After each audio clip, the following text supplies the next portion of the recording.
설교의 제목은 하나님과 동행입니다.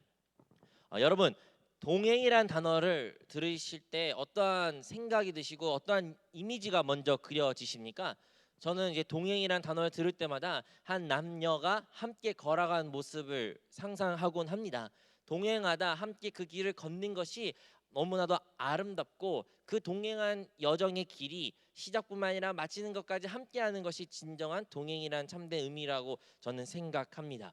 여러분, 우리가 하나님을 믿고 예수 그리스도를 구주로 고백함으로써 우리에게는 하나님의 새 생명, 영 안에 거듭난 영이 우리 안에 생김으로 말미암아 하나님의 자녀가 된 줄로 믿습니다. 이제 우리 모두가 하나님의 자녀가 되어 우리 안에 하나님과 함께 살아계심을 고백합니다. 그렇다면 여러분은 하나님이 여러분 안에 살아 계시는데 여러분은 주님과 함께 동행하십니까? 여러분 삶 가운데 나는 주님과 동행하고 있는지 한번 점검하기를 원합니다. 누군가와 함께 동행하기 위해서는, 함께 삶을 나누기 위해서는, 함께 어떠한 목적을 향하여 걸어가기 위해서는 그 사람에 대해 잘 알아야 합니다. 우리는 흔히 배우자를, 남편과 아내를 인생의 동반자라고 말합니다. 그 아내와 남편 함께 인생을 살아갈 그 배우자에 대해서 우리는 잘 알아야 함께 결혼 생활을 할 수도 있으며 함께 행복한 결혼 생활을 이어갈 수도 있는 것이죠. 만약에 서로 바라보는 것이 다르고 원하는 것이 다르며 함께 뜻이 같지 아니한다면 그들의 결혼 생활은 결코 행복할 수 없게 되는 것입니다. 우리 또한 하나님과 동행하는 삶을 살기 위해서는 우리는 하나님의 뜻이 무엇이며 하나님이 원하신 것이, 하나님 바라보신 것이, 하나님의 의도가 무엇인지 분명히 알아야 될 줄로 믿습니다.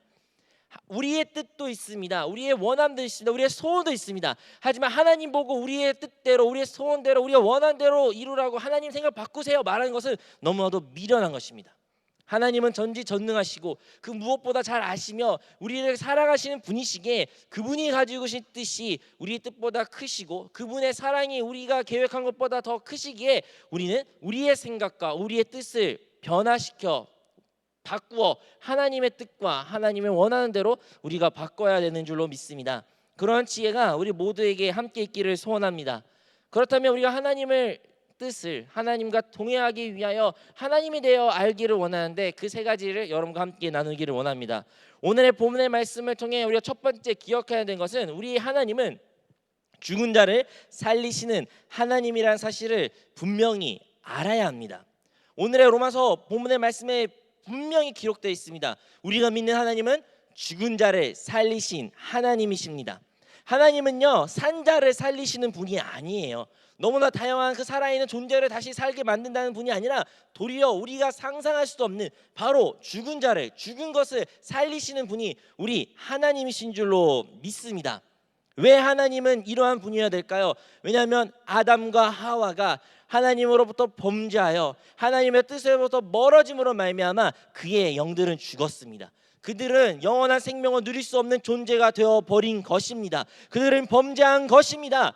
범죄하다, 죄를 짓다, 죄라는 뜻 자체가 원어에서는 어떠한 표적지를 향하여 벗어난 것을 말합니다. 아담과 하와는 하나님이 계획하신, 하나님이 바라보신 하나님의 경륜에서부터 벗어난 삶을 선택하게 되었습니다. 그것이 바로 범죄한 것이요, 그것이 곧 사망입니다. 이러한 죽은 자를, 죽은 아담과 하와를 살리시기 위하여 하나님께서는 죽은 자를 살리신 분이셔야 됩니다. 우리를 살리기 위하여 아담과 하와의 후손이 우리의 영혼을, 우리의 인류를 다시 하나님으로부터 돌이키기 위하여 하나님께서는 그의 아들 예수 그리스도를 우리에게 보내주신 것입니다. 그러므로 이 인류는, 이 세상은 이 사망에서부터 벗어날 수가 없습니다. 어떠한 철학자가, 어떠한 똑똑한 사람이, 과학이, 문화가, 어떠한 국가가, 위대한 인물이 나타날지라도 우리의 이 영원한 벌에서, 영벌의 문제에서부터, 우리의 죄악의 문제에서부터 구원할 수가 없습니다. 오직 이 문제를 해결하시는 분은 하나님이시며 하나님은 그리하여 죽은 자를 살리신 하나님이라는 것을 우리는 기억해야 됩니다.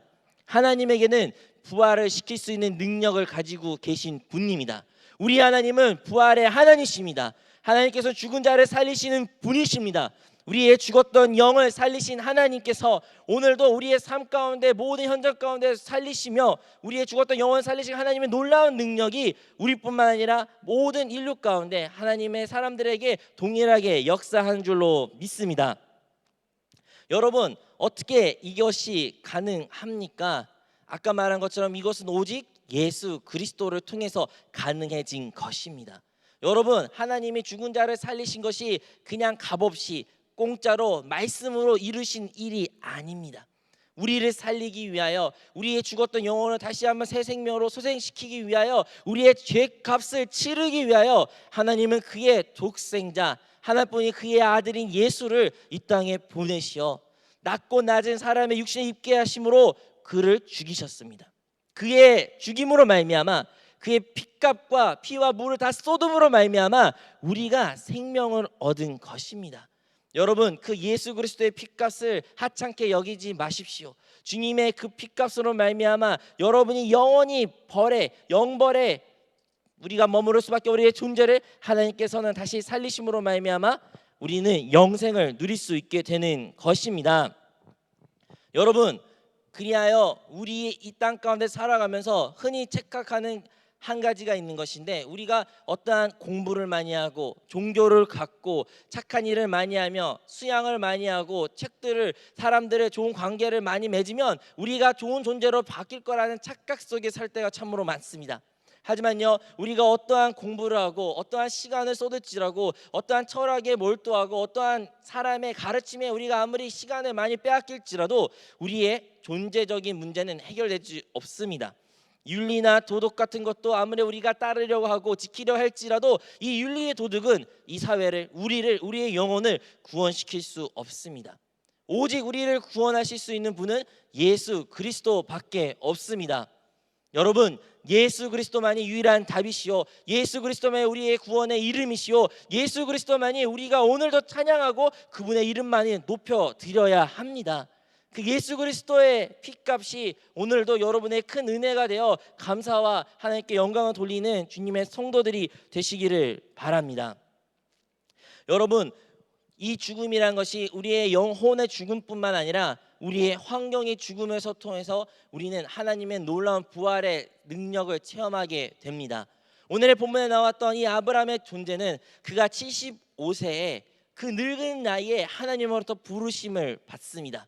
하나님으로부터 부르심을 받아 하나님께서 지명하신, 계획하신 그 땅을 향하여 하나님께서 인도하시게 된 것입니다. 본토와 아비의 모든 것을 떠나 하나님께 그 부르신 그 땅으로 나아가라고 말씀하지만 아브라함은 그러한 믿음이 없었습니다. 아브라함은 그러한 용기가 없었습니다. 하나님의 말씀에 온전히 순종할 수 있는 담대함이 없었습니다.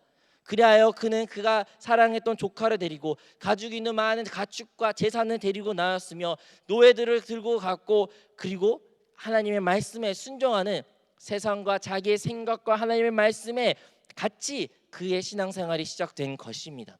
하지만요, 하나님께서는 온전한 믿음을 찾으시고 온전한 하나님께 순종한 자를 찾으시며 죽음을 거친 하나님의 사람을 찾게 된 것입니다. 아브라함이 이제 여정의 길을 떠났을 때 그가 도착했던 그 가나안 땅은 가뭄이 시작되었습니다.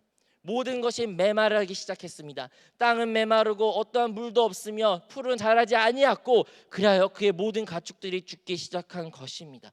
모든 소유했던 재산을 잃어버리게 된 것입니다. 노예들도 도망가게 되었고 그는 가진 것이 아무것도 없어 이제 곧 있으면 자기가 죽을 것 같은 상황에 놓였을 때 아브라함은 자기와 아내와 함께 애굽으로 피난 가게 된 것입니다. 애굽으로 피난가 그곳 가운데 그는 아직도 온전히 자기 자신을 깨지지 않았습니다. 그곳 가운데 그는 자기의 아내를 속여 결국엔 그곳 가운데 왕에게 자기 아내를 팔 수밖에 없는 상황까지 놓이게 되었습니다. 이제 아내까지 팔아버리는 아브라함에 있어서는 어떠한 소망도 없고 절망밖에 없게 된 것입니다. 정말로 인생의 벼랑 끝이 서게 되었으며 인생의 벽을 마주치게 한 것이 아브라함의 삶이었습니다. 비로소 자기 인생이 끝났구나, 나는 이제 실패했구나, 주님 하나님 말씀에 따라 순종했지만 이게 나의 끝이군요, 나는 이제 진짜 끝났습니다, 나는 이제 죽었습니다. 진정한 죽음을 비로소 아브라함이 그때 체험하게 된 것입니다. 하지만 하나님께서는 죽은 자를 살리신 하나님이시기에 그 죽음 뒤에 바로 부활의 역사가 기록되어 있습니다. 하나님께서는 그 왕에게 다시 한번 나타나여 꿈속에 말하여 그 아내인 사라를 돌려보내게 하였고, 그냥 그 아브라함과 사라를 그곳까지 내보내는 것이 아니라 많은 재산과 많은 가축을 내보내어 그곳까지 떠나게 만들었습니다. 이제 아브라함이 떠났을 때, 그가 다시 가나안 땅에 도착했을 때는 그곳의 가문은 끝났고 그곳 가운데 장막을 지어 하나님이 약속하신 그 놀라운 복들을 이제 누리는 것을 기다리고 사모하게 된 아브라함 모습을 우리는 기억하게 됩니다. 그러므로 여러분, 우리 삶 가운데 축복을, 우리의 환경 가운데, 우리의 삶의 현장 가운데 하나님의 놀라운 부활의 역사를 체험하기를 원하시는 모든 성도는 이 죽음이라는 과정을 거치게 됩니다. 여러분, 신앙생활 가운데 죽음이라는 과정을 거치신 적이 있으십니까? 여러분, 혹시 죽음 과정 가운데 아직도 남아 계십니까? 죽음이라는 것이 여러분 삶 가운데 들어쳤을 때 두렵고 떨리고 어떠한 소망이 안 보였을 때, 여러분 두려워하지 마십시오. 우리 하나님은 여러분과 함께 계실 뿐만 아니라 그 죽음 뒤에 분명히 하나님의 부활하는 역사를 나타나서 여러분의 환경을 변화시킬 것이며 하나님을 만나는 역사를 허락하실 것이며 하나님의 놀라운 기적을 체험하는 우리가 될 줄로 믿습니다. 이 모든 것은 우리의 죽음 뒤에 나타난 것입니다. 우리의 자아가 죽어야 됩니다. 우리의 고집이 죽어야 됩니다. 우리의 생각이 죽어야 됩니다. 나의 계획이 죽어야 됩니다. 나의 그 모든 것이 끝날 때 비로소 하나님의 역사가 시작되는 것입니다. 아직도 내가 무엇인가 붙잡고 나의 방법대로, 나의 계획대로, 나의 원한대로 내가 이것을 원하 그것이 가지고 계신다면 여러분, 아직은 여러분 죽음을 체험하지 못한 것입니다. 참된 죽음은 아무 말이 없습니다. 죽은 자는 어떤 소리 내지도 않습니다. 죽은 자는 어떠한 생각도 하지 아니하였습니다. 여러분 죽으셨습니까? 여러분 놓인 그 상황 가운데 죽음을 맛보셨습니까? 우리가 만약에 그 죽음을 맛본 자라면 우리의 생각도 끝날 것이요, 우리의 자아도 끝날 것이요, 나의 종교도 끝날 것이며, 그때 비로소 하나님이 역사, 부활의 생명을 우리에게 나타날 것입니다. 죽은 자를 살리신 하나님을 우리 모두가 믿어야 될 줄로 믿습니다.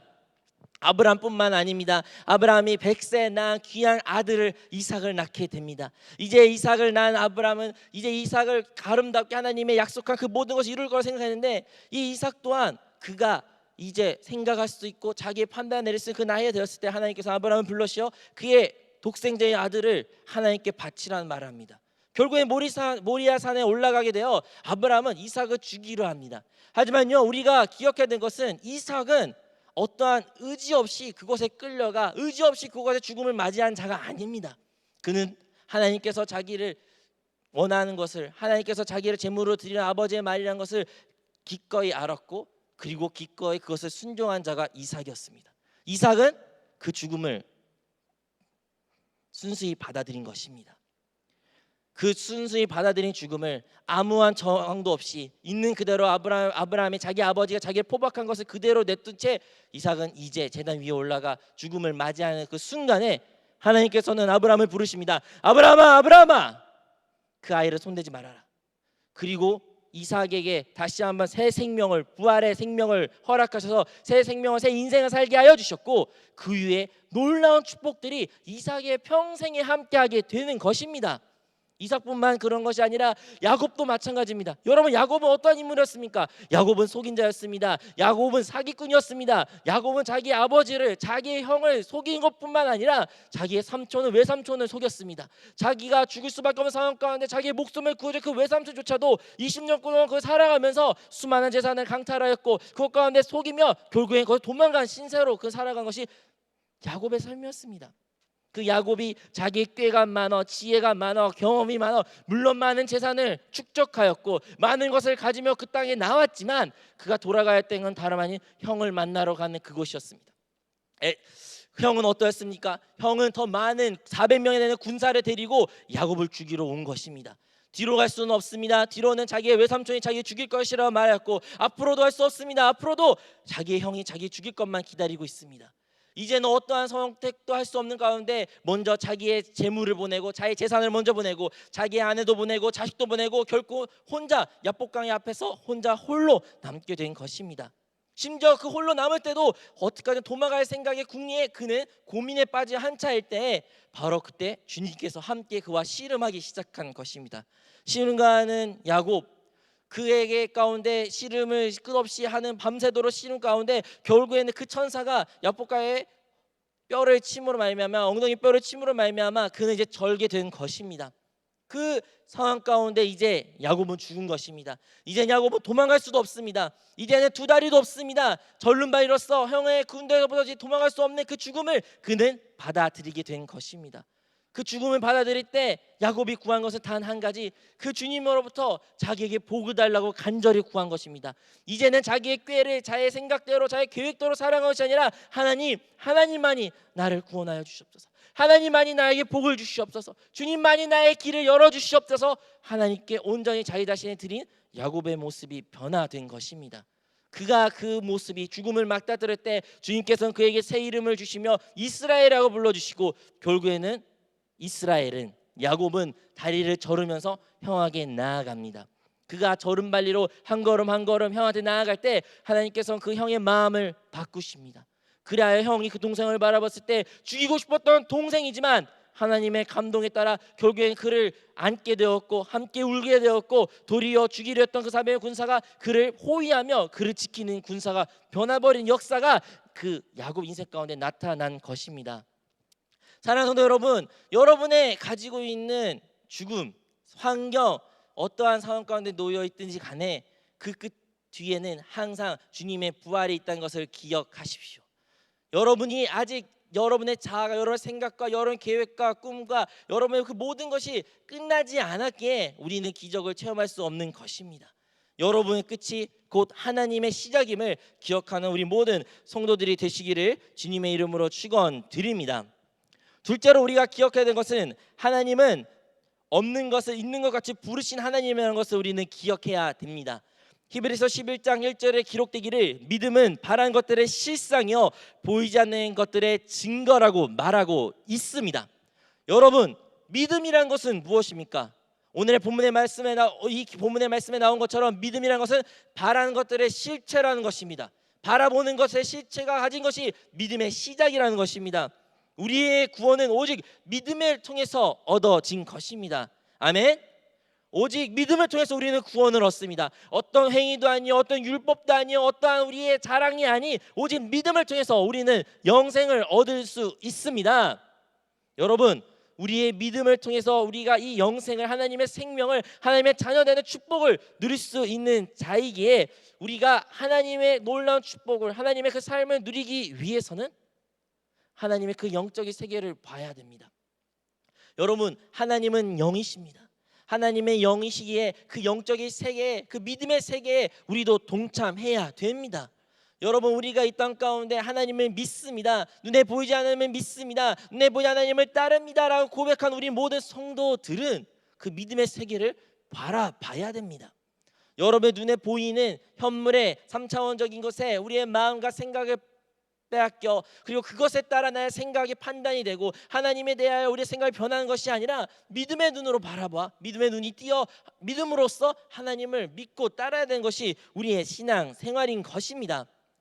우리가 잘 아는 것처럼 아브라함과 사라가 그의 노년에 아이를 낳지 못하는 그 아픔을 갖고 있을 때 하나님께서는 나타나시어 말씀하십니다. 너에게 아들이 있을 것이다. 이미 아브라함과 아내는, 사라는 절대로 아이를 낳을 수 없게 되었습니다. 100세에 가까운 그 나이에, 90세에 가까운 그 나이에 아이를 잉태할 수가 없습니다. 생물학적으로 끝났습니다. 그럼에도 불구하고 하나님께서 그들에게 아들이 태어날 것이라고 말했으며, 그리하여 그 아들을 주신다는 말씀과 함께 그들의 이름을 바꾸십니다. 아브라함은 모든 민족의 아버지라 말하며 사라는 사라로 바꿈으로써 모든 어머니의 민족의 어머니라고 말한 그 이름을 바꿈으로써 그들의 이름을 바꾸심으로써 끝없이 그것을 바라보고 고백하게 된 것입니다. 하나님께서 아브라함이 나타나실 때 또 많은 별들과 모래 아래 많은 수같이 그것을 주실 것이라 약속의 말씀을 계속 끝없이 바라보게 시킨 것입니다. 여러분, 아브라함이 아내를 부를 때마다, 사라가 자기 남편을 부를 때마다, 그 민족의 많은 아버지 어머니가 된다 그 믿음의 고백을 선포할 때마다 그들에게는 처음에는 의심도 있을 것이고 비웃거리도 하며 정말로 어떻게 보면 창피할 수도 있습니다. 하지만 그것을 뛰어넘어 하나님이 주신 이름, 하나님에서 바라보라는 그 이름에 순종하여 그들이 그 이름을 선포할 때 하나님의 약속대로 그들 가운데 이삭이라는 하나님의 자녀를 허락하여 주신 것입니다. 여러분, 우리는 하나님께 이러한 것을 체험해야 됩니다. 시몬도 마찬가지입니다. 시몬, 우리 신약에서 예수 그리스도께서 그들의 제자를 부르실 때 시몬을 부르셨습니다. 시몬을 부르실 때 시몬에게 새 이름을 다시 새롭게 부를 수 있는 것을 베드로라고 명칭하셨습니다. 베드로는 무엇입니까? 반석이란 것입니다. 시몬이라는 사람은 과열질이 많은 사람이었고 화를 쉽게 내며 화를 많이 표출도 하고 그의 생각이 많이 변화했고 정말 이도저도 정말 갈대 같은 사람의 인생을 살았던 것이 시몬이었습니다. 그는 절대로 반석같이 우직하며 신뢰감이 있으며 의지할 수 있는 사람이 결코 아니었습니다.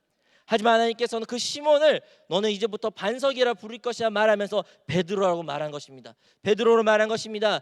예수님과 함께 생활 가운데 그가 수많은 실수로 저지르며 정말로 그게 화에 정말로 참을 수 없는 성격으로 많은 범죄와 실수도 저질렀지만 예수님께서 죽으시고 부활하시고 성령께서 오순절 날에 임하셨을 때 베드로는 정말 그의 이름에 걸맞는 교회의 반석이 되어 큰 초대교회를 이끌게 되었고 하나님께 그 교회를 올려드렸던 주님의 제자가 된 것입니다. 주님은 베드로라고 될 것을 바라보시며 그에게 베드로라고 끝없이 부르게 시킨 것입니다. 주님만 그를 베드로 부른 것이 아니라 모든 그 자리에 있는 사람들도 그를 베드로라고 부름으로써 끝없이 그를 바라보면서 그의 이름이 변하게 된 것입니다. 성경에 이렇게 우리를 없는 것을 있는 것 같이 부르시는 하나님을 기록하고 있고 수많은 인물을 통해서 하나님께서 말씀하여 주십니다. 이것이 어떻게 가능합니까? 우리의 육신의 눈으로 바라볼 때 이것은 불가능합니다. 우리의 육신의 감각을 느낄 때 이것은 맞지가 않습니다. 우리의 이성에 따르면 이것은 말도 안 되는 허황의 말입니다. 하지만 우리에게는 믿음의 눈이 있으며 하나님은 영이시기에 영적인 눈으로 이것을 바라볼 때 우리는 그것을 볼 수 있게 되는 것입니다. 세상 사람들도 말합니다. 긍정적인 생각을 많이 하십시오. 어떠한 계획을 끝없이 바라보면 이루어질 것입니다. 시크릿이라는 책과 같이 아니면 어떤 자기 개발서와 같이 정말로 좋은 말들도 위와 같은 말들이 많이 있습니다. 그럼 세상에 말 안 들을 것과 제가 말하는 것과 오늘 성경에 기록된 것이 무엇이 다른 것입니까? 여러분, 어떤 아이를 잉태하기 출산하기 위해서는 그 태 속에 생명이 있어야 됩니다. 생명이 있을 때 비로소 출산을 할 수 있게 되는 것입니다. 아무리 그 아이의 그 어머니가 그 여인이 출산하고 싶을지라도 그 아이의 생명이 없으면 출산할 수 없게 되는 것입니다. 여러분, 그렇다면 우리의 믿음은 어디서부터 비롯되는 것일까요? 우리의 믿음은 로마서 10장 17절에 기록되어 있습니다. 그러므로 믿음은 들음에서 나며 들음은 그리스도의 말씀으로 말미암으니라.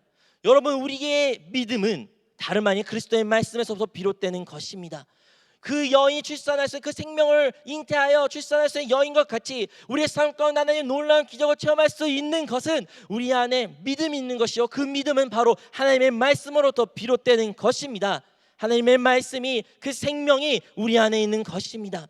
태초에 말씀이 계셨으니 그 말씀이 육신을 입어 이 땅에 오신 것이 그리스도이시오. 그리스도께서 예수께서 이 땅에 있으실 때 나는 생명이요 길이요 진리요 말씀하신 것처럼 우리 안에 주님이 계시기에 말씀이 있으기에 우리가 구하는 그것마다 하나님께서 응답해 주시는 것입니다. 우리가 믿음으로 바라볼 수 있는 것은 다름 아닌 우리 안에 주님의 말씀이 있기 때문입니다. 그 말씀이 우리를 붙잡기 때문이다. 우리도 주님의 말씀을 붙잡기에 우리는 믿음의 눈으로 바라볼 수 있게 되는 것입니다. 여러분, 우리는 우리의 현재 눈에 보이는 그 모습으로 만족해서는 안 됩니다. 하나님께서 약속하신 그 말씀을 붙잡으며 그것을 바라보며 선포하는 삶을 살아야 됩니다. 나는 이미 구원을 받았다고 우리는 고백해야 됩니다. 나는 이미 성결함을 받았다고 우리는 고백해야 됩니다. 나는 이미 치료함을 받았다는 자임을 고백해야 됩니다. 나는 축복받은 사람이다. 나는 하나님의 백성이다. 나는 이제 그리스도와 함께 그 보좌에 있는 자이다. 난 영적을 수행하는 영적 군사이며 하나님의 그리스도의 신부이다 라는 믿음의 고백을 우리는 해야 됩니다. 비록 내가 범죄하고 비록 지금도 몸도 아프며 비록 많은 어려움이 있고 많은 시련이 있으며 어둠 가운데 있을지라도 눈에 보이는 현재 나온 상황 가운데 그것을 의지하고 믿고 그것을 나의 감각에 따라 살아가는 것이 아니라 하나님의 약속의 말씀을 믿고 바라보며 끝없이 믿음의 눈으로 그것을 구할 때에 없는 것을 있는 것 같이 이루신 하나님의 역사가 우리 삶 가운데 나타나는 것입니다. 여러분은 믿음의 눈으로 무엇을 바라보고 계십니까? 여러분의 믿음의 눈은 띄어져 있습니까? 아니면 세상 사람과 같이 믿음의 눈 없이 영의 눈 없이 그냥 세상 사람을 보는 그대로 여러분도 똑같은 것을 바라보고 계시고 생각하고 계신 것입니까? 우리는 하나님의 자녀요, 영의 하나님의 자녀들이므로 우리는 영의 눈으로 믿음의 눈으로 이 세상을 살아가야 합니다. 여러분이 하나님의 말씀을 붙잡아 그 말씀의 약속을 여러분의 신령 가운데 레마의 말씀을 받아들임으로 말미암아 그 축복을 다 누리기를 축원드립니다. 하나님과 교제하려면 이 믿음의 세계를, 믿음의 대화를, 믿음의 영적 생활을 우리는 다 이어가야 됩니다. 그리고 마지막으로 우리는 셋째로 기억해야 되는 것은 우리의 믿음이 견고해져야 된다는 것입니다. 사랑하는 성도 여러분, 믿음이란 것은 시련이 반드시 거쳐야 하는 것입니다. 진정한 믿음은 시련 없이 확인되지 않습니다. 나의 막연한 기대, 나의 막연한 바람으로 끝난 것이 믿음이라고 착할 때가 참으로 많으나 참된 믿음은 어떤 시련과 여건을 겪을지라도 그것이 변하지 않는 것이 믿음인 것입니다. 주님께서는 많은 기적을 행하실 수 있는 능력 있는 사람일지라도 하나님께서는 그 사람에게 구할 때 그들이 구하는 것을 믿음을 보기 위하여 기다리실 때가 참으로 많았습니다. 주님께 부르짖도록 주 예수 그리스도를 부르짖는 그 부르짖음을 주님께서 기다리셨습니다. 주님을 만질 때까지 주님은 감시 기다렸습니다. 주님께 간절히 간구할 때 주님은 기다린 것입니다. 무엇을 위해 주님께서 기다리신 것입니까? 그 시련과 거절과 안 될 것 같은 상황까지 놓여 있을지라도 주님께서는 그들의 믿음을 보시어 결국에는 그 믿음대로 역사하는 약속을 말하기 위하여 하나님께서는 기다리고 계신 것입니다. 사랑하는 여러분, 나의 기도 제목이 왜 응답되지 않을까요? 왜 나는 아직도 시련 가운데 있을까요? 하나님은 살아 계실까요? 왜 나는 이렇게 아주 힘든 가운데 있을까요? 여러분의 불만과 불평을 토로하기 이전에 먼저 여러분 어떤 상황 가운데 놓일지라도 하나님께 감사의 기도를 드린 자가 되기를 원합니다. 하나님께 감사의 기도 드림으로써 여러분의 그 시련이 지금 연단받고 있다는 것을 기뻐하십시오. 여러분의 그 시련의 연단의 끝에는 분명히 하나님께서는 역사하고 계십니다. 여러분 믿음대로 하나님께서는 이루실 것입니다. 여러분의 믿음이 저버리지 않을 때에 비로소 하나님의 영광만이 나타날 것입니다. 여러분, 우리의 믿음이 우리의 환경이 어떤 기적으로만 국한된 뿐만 아니라 우리의 그리스도에 대한 신앙조차도 이렇게 우리는 변화없이 지켜야 되는 것입니다. 코로나19 사태로 인하여 그리고 주님이 오시기 가까우면 가까울수록 우리의 믿음이 주님을 향한 신앙을 지키는 일이 결코 쉽지 않을 것입니다. 우리의 삶 가운데 시련이 다가올 수도 있습니다. 우리의 환경은 더 다칠 수도 있습니다. 우리의 예수 믿는 것이 더 힘들 수도 있습니다. 하지만 그 상황 가운데 시련이 역경이 닥칠 때마다 오늘 말씀 것처럼 믿음이란 것은 결국 우리를 견고하게 만들기 위하여 있는 것 같이 우리를 믿음을 더 견고하게 만들어 주시려는 하나님의 놀라운 은혜인 줄로 믿습니다. 여러분의 믿음을 지킬 때 하나님께서는 여러분에게 주님께서 놀라운 면류관을 약속하시고 하나님의 생명책에 기록된 그 축복을 우리에게 허락하실 것이며 하나님의 그 영광을 우리 함께 누릴 수 있게 되는 것입니다. 여러분, 우리가 하나님을 동행하기를 원합니다. 정말 하나님과 함께 행복한 신앙생활하기를 원합니다. 그러하기 위해서는 아까 말한 것 같이 우리의 이 세 가지를 기억함으로써 여러 신앙생활 가운데 어떠한 상황 가운데 놓여 있을지라도 실망하고 낙담하고 좌절하고 포기하는 것이 아니라 하나님께 믿음의 눈을 바라봄으로써 없는 것을 있는 것 같이 말씀하시는 하나님과 죽음을 통하여 부활시키신 하나님과 우리의 믿음의 연단을 허락하신 그 하나님을 우리가 찬양하고 감사드릴 때 우리 삶 가운데 주의 놀라운 역사를 체험하게 될 것이며 그 일을 통하여 이 세상 가운데 세상이 하나님의 살아계심을 보고 하나님께 영광을 돌릴 줄로 믿습니다.